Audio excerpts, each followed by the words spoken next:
चलिए पॉलिटी में हम एक कदम और आगे बढ़ते हैं।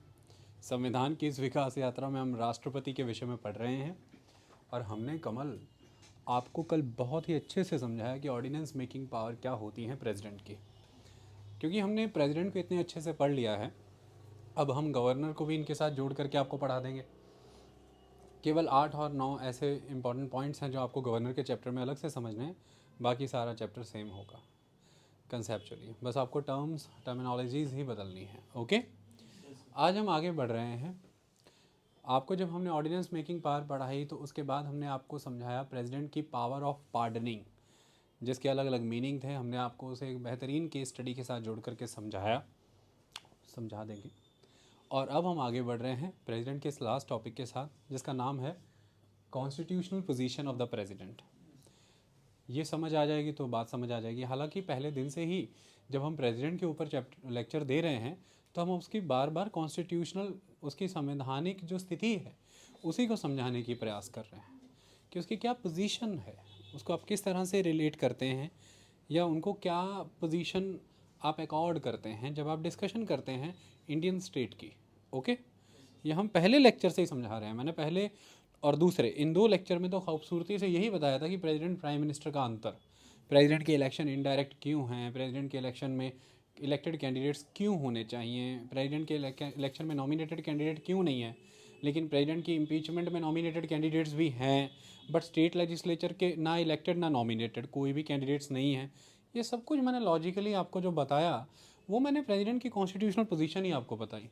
मैंने बार बार उनको, प्रेसिडेंट को एक तरफ स्टेट से जोड़ा, नेशन से जोड़ा, कंट्री से जोड़ा, वैल्यूज़, कॉन्स्टिट्यूशनल वैल्यू से जोड़ा, स्टेट के, नेशन के, कंट्री के कैरेक्टर और नेचर से जोड़ा, और मैंने बार बार प्राइम मिनिस्टर को जनता से जोड़ा, इस समय की जो प्रेजेंट एस्पिरेशंस हैं लोगों की उससे जोड़ा, पॉपुलर डेमोक्रेसी से जोड़ा। मैंने इन दोनों को कंटेम्प्रेरी रख के दोनों में एक तुलनात्मक अध्ययन करके दिया आपको। आई बात समझ में? और उसके तहत हमने यही समझा था बार बार कि प्रेसिडेंट की कॉन्स्टिट्यूशनल पोजीशन क्या है। लेकिन क्योंकि किताब की मर्यादा है और मर्यादा के तहत चैप्टर के अंत में ये टॉपिक आ रहा है तो फिर हमें इसके मुताबिक भी करना ही है, तो उसको समझने की कोशिश करते हैं। देखिए, जब हम इंडियन कॉन्स्टिट्यूशन के तहत प्रेसिडेंट की बात करते हैं तो सबसे महत्वपूर्ण चीज़ जिससे आपको चर्चा की शुरुआत करनी है वो ये है कि आप पहले तो ये देखें, जब आप किसी की कॉन्स्टिट्यूशनल पोजीशन पे डिस्कशन करने जा रहे हैं कि कंट्री में कौन सा फॉर्म ऑफ गवर्नमेंट है, तो वही आप उसकी कॉन्स्टिट्यूशनल पोजीशन पे डिस्कशन कर पाएंगे। और कौन सा फॉर्म ऑफ गवर्नमेंट है Jasmine? Parliamentary form of government हम अपनी कंट्री में फॉलो कर रहे हैं। तो फिर इससे कुछ कंक्लूजन्स निकल करके आती हैं ऑटोमेटिकली कि अगर आप parliamentary form of government follow कर रहे हैं तो यहीं से फिर क्लियर हो गई आपको कि प्रेसिडेंट की पोजीशन क्या होगी, है ना। सो प्रेसिडेंट फिर एक तरह से नॉमिनल हेड हैं, यानी कि नॉमिनल हेड हैं, नॉमिनल एग्जीक्यूटिव हैं। नॉमिनल हेड है यानी कि नॉमिनल एग्जीक्यूटिव है।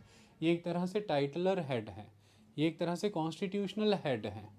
ये नाम इनके होते हैं। डिज्योर एग्जीक्यूटिव हैं, नॉमिनल हेड हैं या नॉमिनल एग्जीक्यूटिव हैं, टाइटलर हेड हैं या कॉन्स्टिट्यूशनल हेड हैं। इस तरह के शब्द इनके लिए यूज़ होते हैं। तो फिर पार्लियामेंट्री फॉर्म ऑफ गवर्नमेंट में रियल हेड या रियल एग्जीक्यूटिव कौन होगा? वो प्रेसिडेंट हो, अब सॉरी, वो प्राइम मिनिस्टर होगा। ये बात क्लियर हुई? सो ये क्यों हुआ? Parliamentary form of government system क्यों हुआ? ये हमने पहले भी पढ़ा था कि इंडिया ने पार्लियामेंट्री क्यों अपनाया और अमेरिका ने प्रेसिडेंशियल सिस्टम अपनाया। हमने ये देखा था जब मैंने आपको salient feature of the constitution कराए थे, उसमें हमने बहुत अच्छे से समझा था कि हमारे यहाँ पे पार्लियामेंट्री फॉर्म ऑफ गवर्नमेंट है। क्यों है?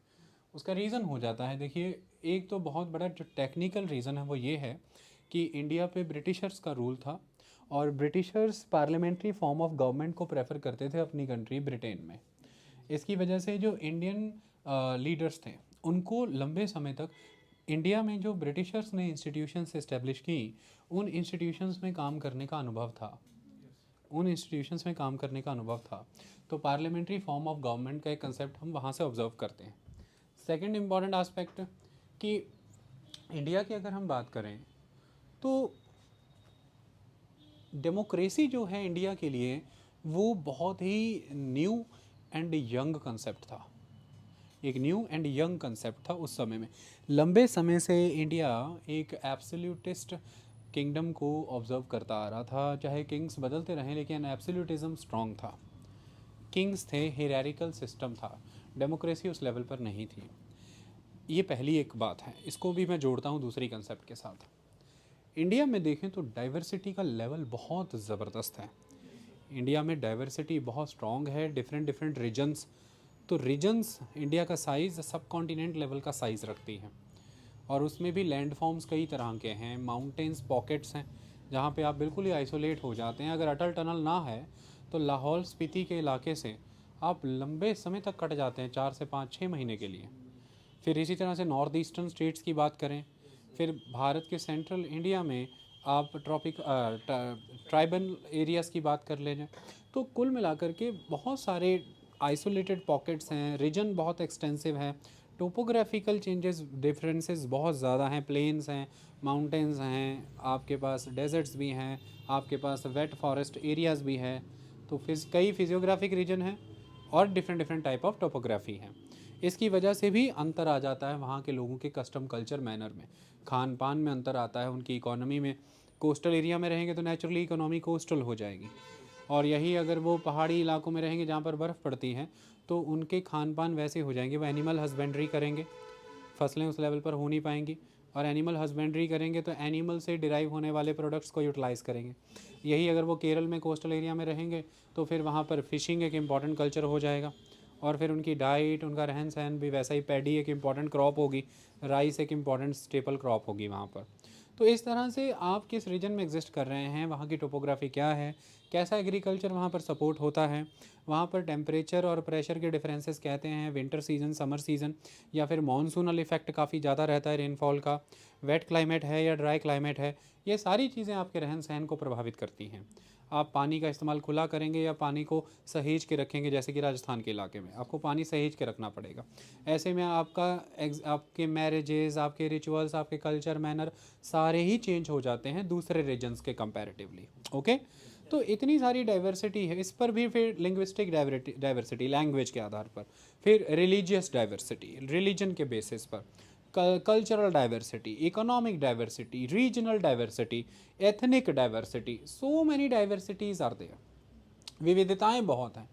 इतने विविध क्षेत्र में ये मुश्किल हो जाता है कि आप सभी जन मिल करके खुद का प्रतिनिधित्व करने के लिए एक राष्ट्रपति को चुनें, खुद का प्रतिनिधित्व करने के लिए, खुद को आपका नेतृत्व करने के लिए, आपको लीडर प्रोवाइड करने के लिए, आपको रिप्रेजेंट करने के लिए आप एक प्रेसिडेंट चुनें। ये कठिन हो जाता है। फिर एक लेवल ऑफ इलिटरेसी भी एग्जिस्ट करती थी इंडिया में बहुत स्ट्रांगली।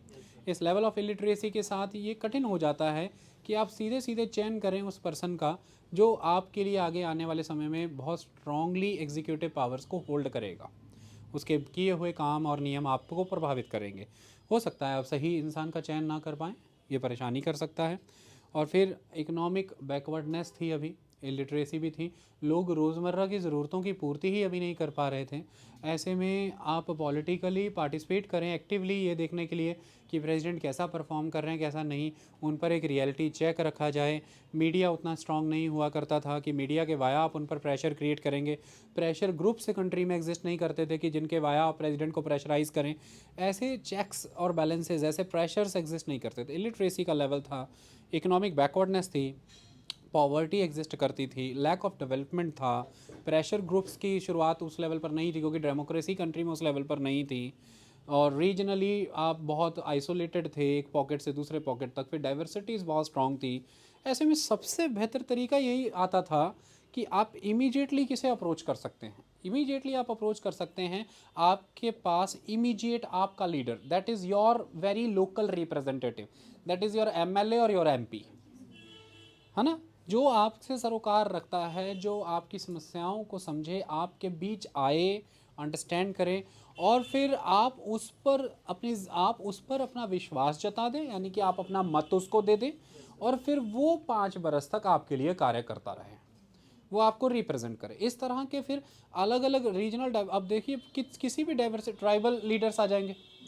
एक ट्राइबल एरिया को रिप्रेजेंट करने वाला ट्राइबल लीडर, वो बहुत लोकल कैरेक्टर उसका होगा, वो मेंबर पार्लियामेंट उस ट्राइबल कॉन्स्टिट्यूएंसी से होगा, तो वो उन ट्राइबल सेंटिमेंट्स को, उनकी इकोनॉमिक नीड्स को, उनके कस्टम कल्चर मैनर को, उनकी सोसाइटी को, उनसे जुड़े हुए कानूनों को, प्रावधानों को वहाँ पार्लियामेंट में प्रेजेंट करेगा।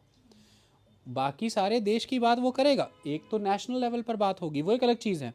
नेशनल लेवल पर सॉवरेनिटी, यूनिटी, इंटीग्रिटी, सिक्योरिटी की वो बात करेगा, लेकिन मेजॉरिटी ऑफ द इश्यूज उसके अपनी कॉन्स्टिट्यूएंसी से कनेक्टेड रहेंगे, तो वो उनको ज़्यादा रिप्रेजेंट करेगा। उसी के बगल में एक पर्सन पंजाब से एमपी बैठा है, किसी एक डिस्ट्रिक्ट से, मान लीजिए पंजाब में मालवा के एरिया के किसी डिस्ट्रिक्ट से बैठा है, उसके बातों में एग्रीकल्चर प्रोमिनेंट रहेगा, उसकी बातों में नहरों का पानी प्रोमिनेंट रहेगा, उसकी बातों में इरिगेशन, इलेक्ट्रिसिटी, बिजली मुफ्त, बीज, फर्टिलाइजर्स, केमिकल फर्टिलाइजर, सीड्स, ये बड़े प्रोमिनेंट। दो तरह के एक ही मंच पे बैठे हुए एमपीज की दोनों की बातें अलग।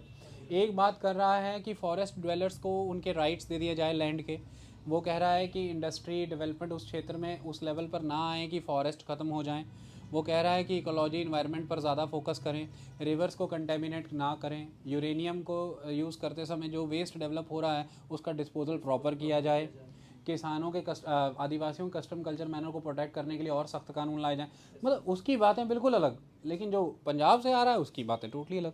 तो MPs they are very much close to the people of their constituency, they are having affinity with them, so आप उसको चुन देते हैं तो वो वहाँ चला जाता है। फिर इस तरह से अलग अलग क्षेत्र से सारे एमपी आकर के एक पार्टी के, मान ले एमपीज़ हैं वो अलग अलग क्षेत्र से हैं, तो उस पार्टी को अगर मेजॉरिटी मिल गई तो ये एमपीज़ का ग्रुप मिल करके फिर अपना एक लीडर चुनता है, जो लीडर फिर प्राइम मिनिस्टर बनता है। एमपी ग्रुप मिल के एक लीडर चुनेगा जो फिर प्राइम मिनिस्टर बनेगा, और वो प्राइम मिनिस्टर फिर इन पूरे के पूरे एमपीज़ ऑफ लोकसभा और पूरे के पूरे एमपीज़ ऑफ राज्यसभा में से अपने मिनिस्टर्स चुनेगा, चाहे वो उसकी पार्टी के हों या ना हो, फ़र्क नहीं पड़ता, वो मिनिस्टर्स चुनेगा। अब जब उसने मिनिस्टर्स चुन रही है तो वो मिनिस्टर्स और प्राइम मिनिस्टर मिल करके देश के लिए काम करेंगे। और क्योंकि उन एमपीज़ ने, जो विनिंग पार्टी के एमपीज़ ने ग्रुप बना करके इनको चुना, और जो जीत नहीं पाए वो एमपीज़ भी मेंबर हैं पार्लियामेंट के, वो भी वहाँ बैठे हैं। फिर क्योंकि इन्होंने देश के लिए काम करने के लिए इनको चुना है ना, सरकार को, एमपीज़ ने देश के लिए काम करने के लिए मिनिस्टर और प्राइम मिनिस्टर को चुना, ऐसे में फिर मिनिस्टर और प्राइम मिनिस्टर आर और मस्ट और should answerable to them, that is to the Lok Sabha. तो मतलब they are answerable to the people. This representative system of politics is very much suitable to the India, इसलिए इसको चुना गया। आज भी भारत में देख लेना आप, एक चीज़ को नोटिस करना, जनता को बहुत ज़्यादा बिल्स के बारे में नहीं पता होना चाहिए, पता होता भी नहीं, और उतना पता होना ज़रूरी कई बार होता भी नहीं। आप अपने रोज़मर्रा के सारे काम छोड़ छोड़ करके बिल थोड़ी ना पढ़ने बैठेंगे, कानून की पेचीदगियाँ, इतनी टिपिकलिटीज़ और डेप्थ को थोड़ी ना समझने बैठेंगे, तो कितना ही समय लग जाएगा उसमें। लेकिन आपके रिप्रेजेंटेटिव को सब पता होना चाहिए। आप उससे एट द एंड क्या मांगेंगे, हमारा विकास हुआ कि नहीं हुआ, बस। उसके लिए अब क्या कानून बनवाना है, क्या सिस्टम बनाना है, आपको सिर्फ चाहिए कि जलंधर की गंदगी हटवाओ। अब उसके लिए आपके एमपी को एक सीवरेज ट्रीटमेंट प्लांट एसटीपी यहाँ लगवाना है, ये वो देखेगा, MP will decide, MP will talk to the officers, और officers will suggest to the MP कि क्या मांग रहे हैं आपकी कॉन्स्टिट्यूंसी के लोग। तो वो कहेगा कि भाई रैपिड अर्बनाइजेशन की वजह से वेस्ट डेवलपमेंट बहुत हो गया, तो वेस्ट को मैनेज करना है, तो उसके लिए क्या करना चाहिए। तो दे विल सजेस्ट कि सर हम एक सीवरेज ट्रीटमेंट प्लांट लगाते हैं, एसटीपी लगाते हैं, और एक गार्बेज कलेक्शन सेंटर ओपन करते हैं, वहाँ पे फिर अपन एक एनर्जी जनरेशन प्लांट लगाते हैं। इस तरह से बातें हो गई। अब एमपी विल डू दैट, और एमपी एट द एंड आपको आगे क्या कहेगा, आपकी कॉन्स्टिट्यूएंसी के लिए मैंने एक सीवरेज ट्रीटमेंट प्लांट अप्रूव करा लिया, एक वेस्ट कलेक्शन सेंटर अप्रूव करा लिया, और एक एनर्जी क्रिएशन सेंटर बना लिया मैंने, और ऐसे में अब आपके कूड़े की समस्या का हल होगा। आप लोग खुश हैं कि नहीं, आप कहते हैं खुश हैं, खुश हैं, अब कूड़ा ख़त्म हो गया, ये बस सिस्टम। अब आप लोग जा करके उसे नहीं कहेंगे कूड़ा बड़ा है, एक सीवरेज ट्रीटमेंट प्लांट लगवा, ऐसा करके। हाँ, लोग जागरूक हो, ये बहुत अच्छा, लेकिन आप अपना मतदान कराए ना, पहले ही आपने रिप्रेजेंटेटिव चुन लिया, ये उसकी रिस्पॉन्सिबिलिटी बनती है। हाँ, लेकिन अगर आप अपनी समस्याओं को लेकर बेहतर जागरूक हों, अगर आप निरंतर अपने एमपी से संवाद बना करके रखें, अपनी समस्याएं उसे बताएं, और ये देखें कि वो पार्लियामेंट में जाके क्या कर रहा है, ये तो देख सकते हैं ना, सवाल पूछ रहा है कि नहीं, रेगुलरली प्रेजेंट रहता है कि नहीं, छुट्टियों पर मजे तो नहीं मार रहा, और जो आपने समस्याएं बताई थी वो क्वेश्चन पुटअप किए कि नहीं, इससे उस पर एक रियलिटी चेक आता है।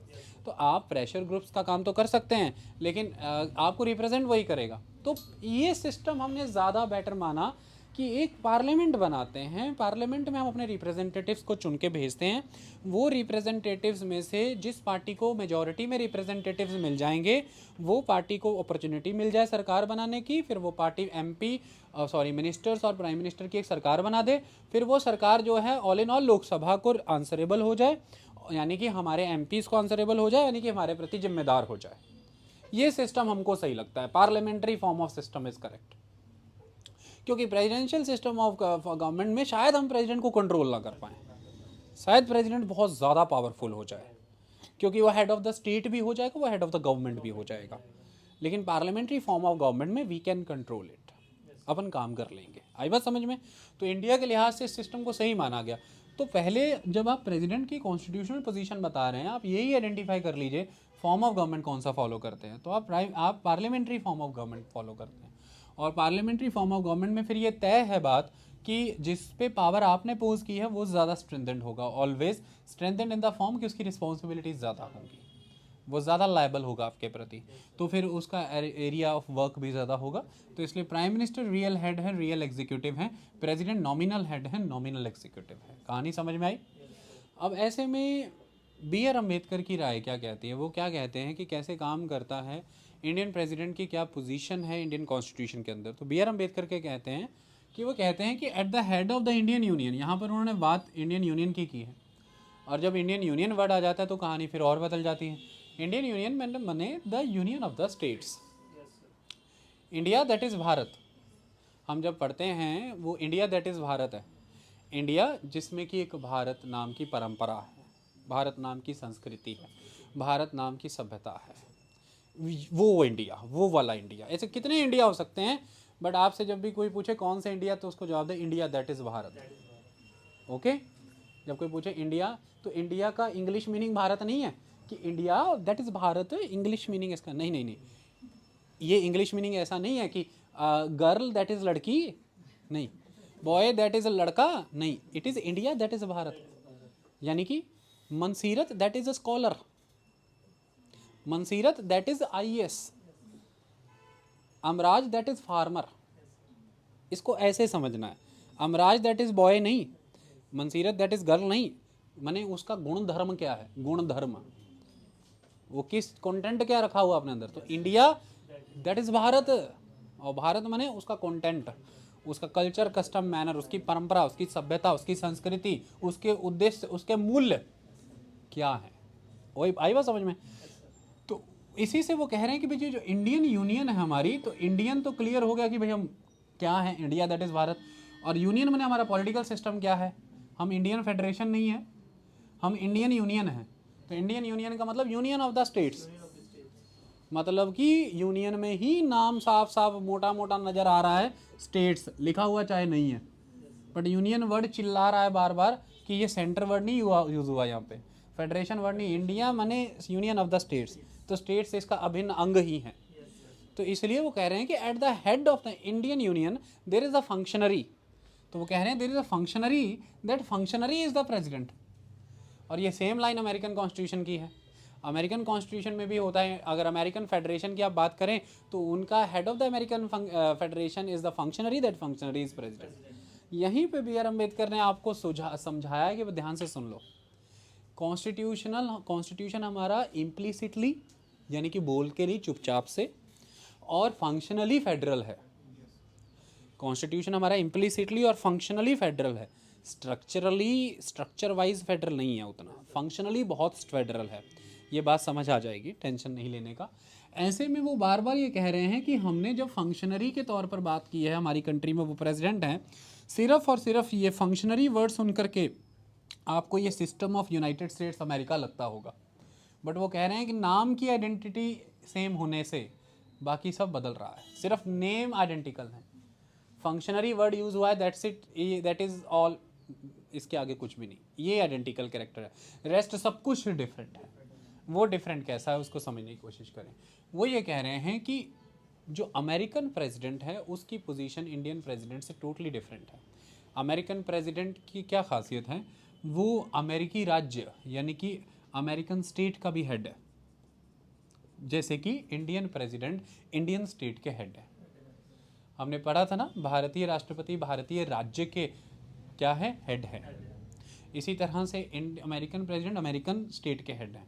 इस मामले में तो दोनों सिमिलर हुए, लेकिन जनता को रिप्रेजेंट कौन कर रहा है, प्रधानमंत्री, क्योंकि हमने कौन सी फॉर्म ऑफ गवर्नमेंट अपनाई है जैस्मिन, पार्लियामेंट्री। तो फिर हेड ऑफ द गवर्नमेंट कौन है,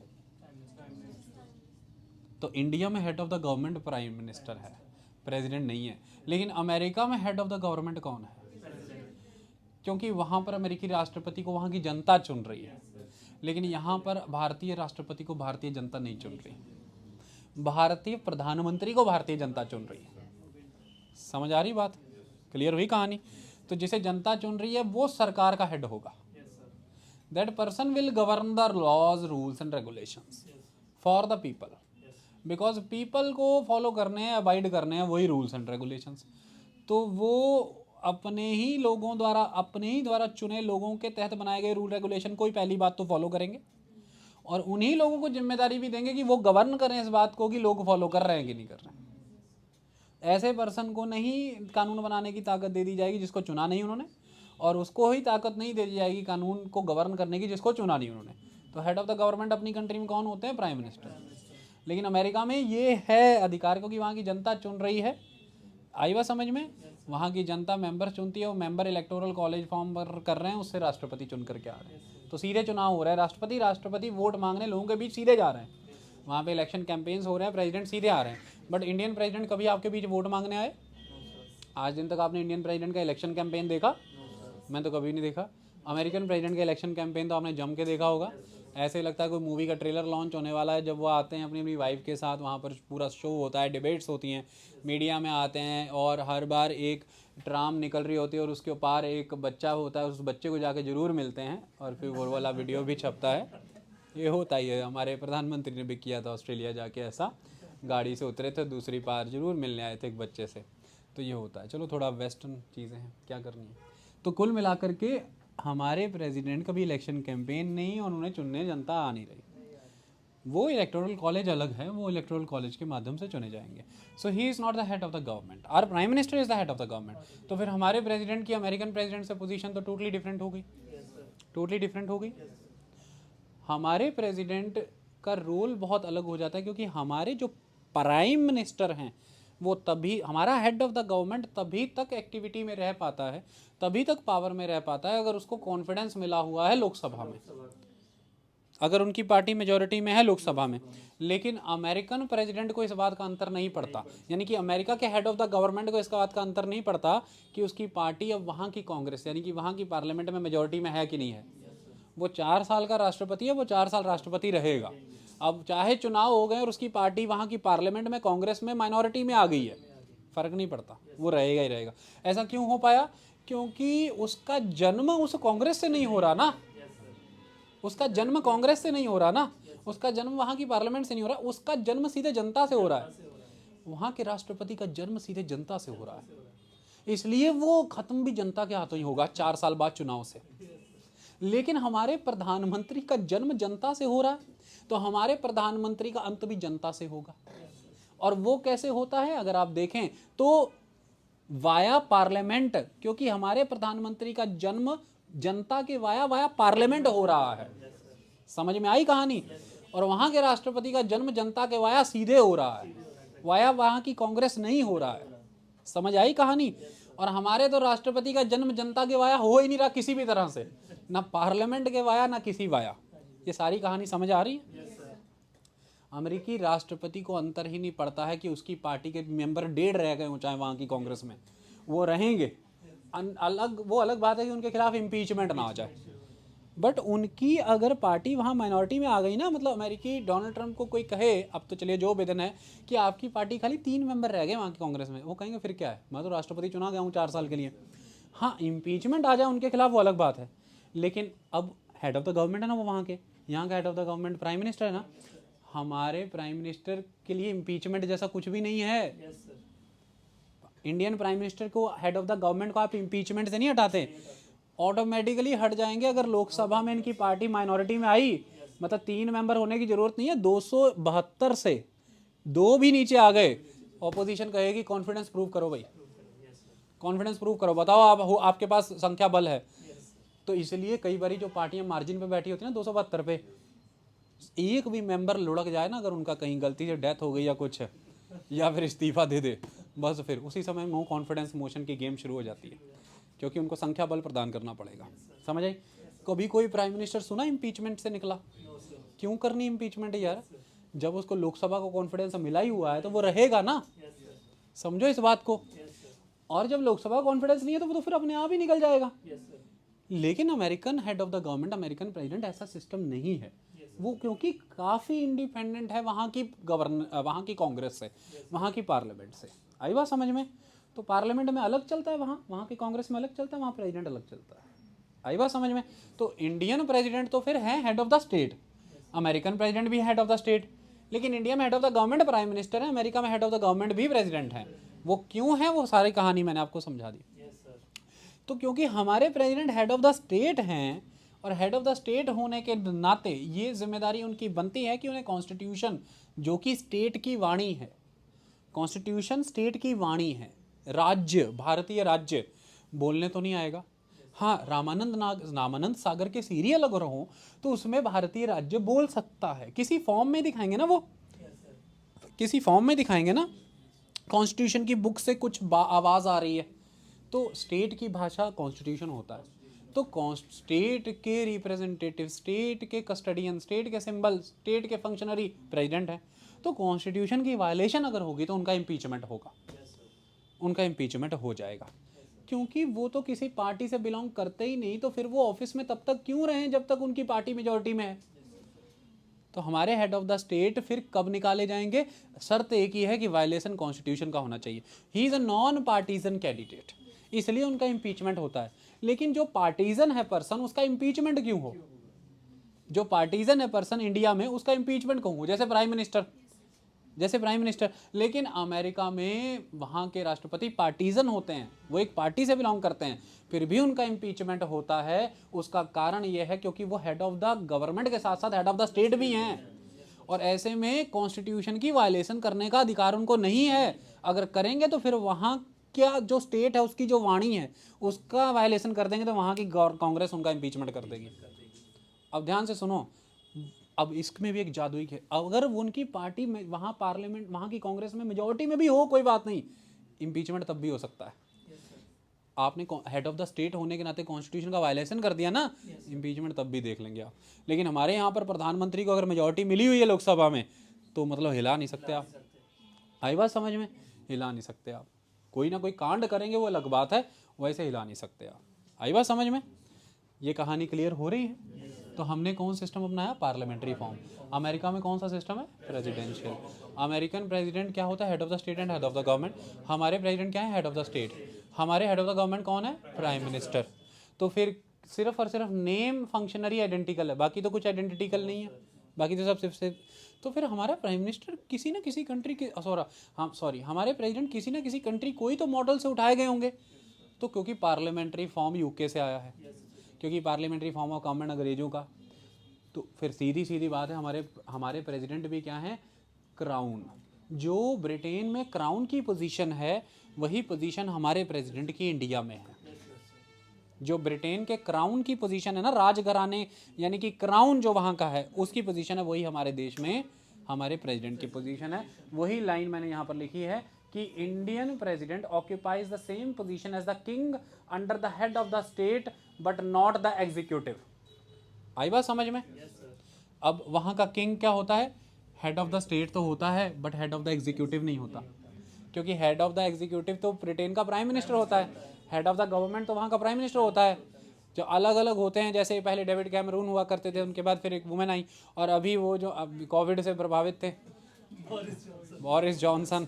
इंडिया आना था 26 जनवरी को, उनको आए नहीं, क्योंकि नए नए वायरस फिर आ गए, वहाँ पर परेशान है काफ़ी। तो ये है चीज़। आई बात समझ में? तो हेड ऑफ द गवर्नमेंट वहाँ के कौन है? Prime minister. लेकिन हेड ऑफ द स्टेट कौन है वहाँ का? किंग और क्वीन। तो बेटर नेम इज क्राउन। वहाँ पे वो लोग, जब आप लोग क्राउन को किंग को तो गुस्सा मान जाते हैं, वो कहते हैं यहाँ भेदभाव कोई नहीं है, क्राउन क्वीन भी पहनती है, कभी वो भी बन जाती है। आई बात समझ में? इस मामले में भी एक डिफरेंस, अब अम्बेडकर कहते हैं इसमें भी अंतर है। हमारे प्रेसिडेंट की पोजीशन जो है, पोजीशन ब्रिटिश क्राउन के जैसी लगती है, लेकिन हमारे यहाँ पर प्रेसिडेंट का ऑफिस जो है वो ब्रिटिश क्राउन के जैसा नहीं है। हमारा ऑफिस प्रेसिडेंट का ब्रिटिश क्राउन के ऑफिस जैसा नहीं है, क्योंकि ब्रिटिश क्राउन के ऑफिस जैसा अगर हमारे प्रेसिडेंट का ऑफिस होता तो वहाँ के क्राउन की एक लेगेसी है कि वो वंशानुगत है, हेरिडिटरी, पिता के बाद बेटा बेटा बेटा बेटा माता बेटा माता बेटा, मतलब जो ही है घर के ही बच्चे बस वही बैठेंगे। ओके, प्रिंस चार्ल्स चलते चले जाएंगे, एलिजाबेथ ही नहीं खत्म होगी, विक्टोरिया ही नहीं चलती जाएगी। वो विक्टोरिया 1 2 3 4 5 6 7 13 करूँ गिन गिन गिन के, आजा भैया आजा, इंतजार। इधर से प्रिंस चार्ल्स 1 2 3 4 5 6, चार्ल्स 1, चार्ल्स द्वितीय, चार्ल्स तृतीय, चार्ल्स चतुर्थ, ऐसा हमारे पहले चलता था मिडेवल एजेस में। राज राजेंद्र 1, राज राजा 2, राज राजेंद्र 3, ऐसे राजा हमारे होते थे कभी, उनका वो सिस्टम है क्राउन का। ओके, लेकिन हमारे यहाँ पर ऐसे कभी सुना आपने? ऐसा कभी सुना APJ Abdul Kalam 1, APJ Abdul Kalam 2, APJ Abdul Kalam 3? नहीं, वो बदलते रहते हैं। एपीजे अब्दुल कलाम भी होंगे, प्रतिभा देवी सिंह पाटिल भी होंगी, प्रणब मुखर्जी भी होंगे और रामनाथ कोविंद भी होंगे। और अगले कौन है अभी पता नहीं है। अभी रामनाथ कोविंद जी के पुत्र सुपुत्री अगले नहीं होंगे, क्योंकि it is not hereditary Navdeep. तो ये फिर क्या हुआ? ये रिपब्लिकन हुआ। मतलब अगला कोई भी हो सकता है आप में से, यदि 35 वर्ष के हो, भारत के नागरिक हो, लोकसभा के सदस्य बनने की मान्यता रखते हो और कोई ऑफिस ऑफ प्रॉफिट अगर होल्ड नहीं करते, तो फिर अगले आप भी हो सकते हैं। शर्त यह है कि आपको वोटें जीतनी है। 50 इलेक्टर्स आपके प्रपोजर होने चाहिए, 50 इलेक्टर्स आपके सेकेंडर होने चाहिए, और एक जमानत का पैसा वहाँ देना है, अगर तो पता है आपको जमानत जब्त नहीं होगी। इतने के बाद फिर चुनाव लड़ लो, इलेक्टोरल कॉलेज की मेजोरिटी वोट ले लो, जीत जाओ, बन जाओ राष्ट्रपति देश के। तो मतलब घर घर में बच्चा सपना देख सकता है कि मैं बड़ा होकर राष्ट्रपति देखूंगा। ब्रिटेन में बच्चा ये सपना दे सकता है अगर वो राजघराने के बाहर पैदा हुआ है तो हमारा हाईएस्ट ऑफिस कंट्री का ओपन टू द पब्लिक है। दिस इज द गणराज्य रिपब्लिक। यहाँ गणों का राज्य, किसी राजघराने का राज्य नहीं है। यहाँ पे किसका राज्य है? गणों का राज्य, किसी राज्य। इसलिए क्योंकि ब्रिटेन क्राउन की पावर कनाडा और ऑस्ट्रेलिया तक एक्सटेंड होती है, इसलिए आज भी वहाँ पर नाम स्टेट्स का प्रोविंसेस है। नहीं कि यहाँ पे स्टेट्स होते हैं, प्रोविंसेस नहीं होती। इसलिए कनाडा में आज भी प्रोविंसेस हैं, क्योंकि वहाँ के प्रोविंशियल गवर्नर की अपॉइंटमेंट वहाँ के सेंटर का, वहाँ के यानी कि केंद्र का गवर्नर जनरल करता है। यहाँ पे आपने गवर्नर जनरल वर्ड सुना कभी? यहाँ पे गवर्नर वर्ड तो जरूर है, लेकिन यहाँ पे सेंटर में वर्ड प्रेसिडेंट है, क्योंकि वो he is not governor general, he is simply presiding the office of the president. आई बात समझ में? That's it, nothing else. Clear हुई बात? तो हमारा प्रेसिडेंट अगर पॉलिटिकल सिस्टम में नाप लें तो फिर ब्रिटिश क्राउन की पोजीशन के बराबर का, अमेरिकी प्रेसिडेंट नहीं। लेकिन अगर दफ्तर की बात कर लें तो इंडियन प्रेसिडेंट का ऑफिस बिल्कुल डिफरेंट है, वो रिपब्लिकन कैरेक्टर है, मोनार्किकल नहीं है। तो इसलिए ब्रिटेन और इंडिया में भी अंतर है, वहाँ पे डेमोक्रेसी है, इंडिया में भी डेमोक्रेसी है, लेकिन वहाँ पर डेमोक्रेटिक मोनार्की है, हमारे यहाँ पर डेमोक्रेटिक रिपब्लिक है। आई बात समझ में? ये एक इंपॉर्टेंट चीज़ है। ओके, कर्णवीर भी जब 35 के होंगे तो ये भी दावा कर सकते हैं राष्ट्रपति बनने का। वो बात अलग है कि हम राज इनके प्रपोजर बनते हैं कि नहीं, विवेक सेकेंडर बनता है कि नहीं और इलेक्टोरल कॉलेज में नवदीप वोट डालता है कि नहीं इन तीनों में निर्भर करता है, बाकी कर्णवीर चूकेंगे तो नहीं। और गड़ली गिड्डी को 25-30 रुपये जमानत लगता, बंदा कह दे सकता मैं राष्ट्रपति चुनाव लड़े। इतना करने से भी इलाके में धाक बन जाती है, इतना करने से भी कि भैया बंदा प्रेसिडेंट के इलेक्शन लड़ा हुआ है, सिंपली छोटा करके लिखा दो, ऐसे छोटा EL करके, और बड़ा बड़ा लिखाओ प्रेसिडेंट इलेक्शन, छोटा छोटा। इंडिया पंजाब में गाड़ियों में ऐसे ही होता है, X छोटा सा लिखाते हैं, बड़ा बड़ा कुछ लिखाते हैं। नेशनल ह्यूमन राइट्स कमीशन में नेशनल इतना बड़ा बड़ा, आगे क्या लिखा रहे किसी को पता ही नहीं, अगला बंदा वही देख के कहता है लाल प्लेट लगी है, कुछ तो होगा, है कि नहीं? तो वही चीज़ है। लेकिन इसलिए तो रोका गया कि कहीं इसको ये ना बने, इसलिए 50 इलेक्टर प्रपोजर बनने चाहिए। मतलब पहले तो 100 MP अपने साथ जोड़ो, 100 MP MLA अपने साथ जोड़ो, फिर जा कर के कुछ करना वहाँ पर। इतने जोड़ने के लिए फिर मेहनत करनी पड़ेगी। ओके, ये कहानी क्लियर हो गई? इसी कारण से हमारे यहाँ पर हमारे प्रेसिडेंट की पोजीशन इंडियन एग्जीक्यूटिव में, इंडियन एडमिनिस्ट्रेशन में क्या है, क्योंकि वो हेड ऑफ द गवर्नमेंट नहीं है, इसलिए उसकी पोजीशन एडमिनिस्ट्रेशन में क्या है? सेरेमोनियल डिवाइस है। वो it's just a ceremonial device, it is a seal. Seal मतलब कि कानून सारे के सारे बनेंगे पार्लियामेंट में, ध्यान से सुनो, कानून सारे बनेंगे पार्लियामेंट में, कानून जो बनेंगे वो होंगे सरकार की